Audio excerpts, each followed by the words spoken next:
सत्संग उन्हीं पुण्यात्माओं को प्राप्त होता है जिन पर परमेश्वर की असीम रजा होती है। परमेश्वर की असीम रजा किन पुण्यात्माओं पर होती है? जो पूर्व जन्म के भक्ति युक्त होते हैं। क्योंकि मनुष्य जीवन दो प्रकार से प्राप्त होता है। एक तो पूर्व जन्म के शुभ संस्कारों के आधार से प्राप्त होता है, दूसरा टर्न वाइज होता है। एक विधान है प्रभु का, परमात्मा का, कि प्रत्येक प्राणी को 84 लाख प्रकार के प्राणियों के जीवन में एक पूरा चक्कर लगा लेने के उपरांत एक मानव शरीर अवश्य प्राप्त होता है।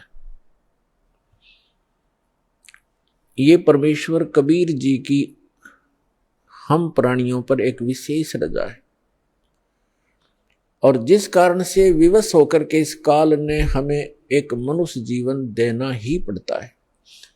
और वो मानव शरीर ही हमारे लिए एक गोल्डन चांस होता है, एक स्वर्ण अवसर होता है शुभ कर्म करने का, दान धर्म करने का और मोक्ष प्राप्त करने का। और मानव शरीर प्राप्त करके भी हम मोक्ष प्राप्ति नहीं करते तो भारी भूल है प्राणी की।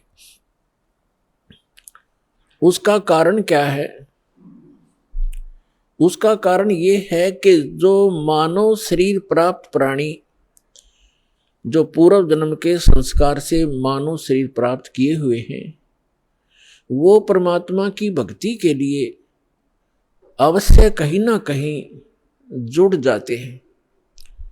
चाहे वो अपनी परंपरागत साधनाएं करें या कोई गुरु बना करके उसके बताए अनुसार भक्ति करें, वो भक्ति के बिना, भगवान के बिना वो रह नहीं सकते।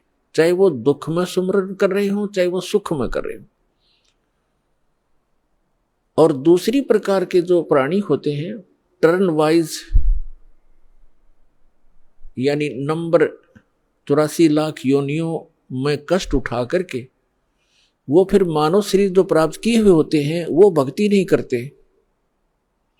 उनका स्वभाव पशुओं जैसा ही होता है, बकवाद करना, शराब पीना, मांस खाना, झगड़े करना, बेमतलब किसी के साथ खसना, जैसे पशु जा करके दूसरे को बेमतलब टक्कर मार देते हैं, झगड़े बढ़ जाते हैं।